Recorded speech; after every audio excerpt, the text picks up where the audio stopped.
guys, it's me, Vanji. So for today's video, we're here sa ating first branch ng 48 Chicken. Located yan dito sa 18 Rositaville, Concepcion 1, Marikina City. So from 9 a.m. to 9 p.m. kami dito today. So pwede kayo magpa-deliver, pwede kayo mag-dine-in, pwede din kayo mag-pick up and take out. So now I'm just preparing lang para sa ating second branch. Kailangan natin dalhin yung ibang gamit doon. So yeah.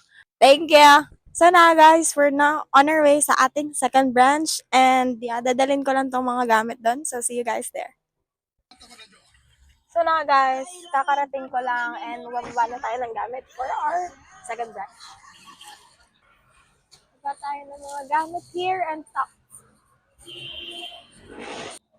Hi Maury! Good morning!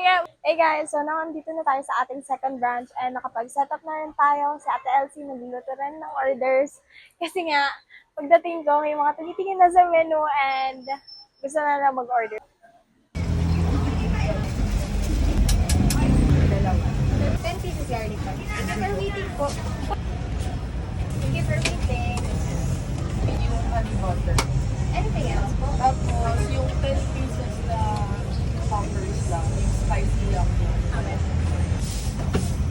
Hey guys, so nandito na tayo sa ating second branch and we're open here until 10 p.m. today. So see you guys here. Bye-bye!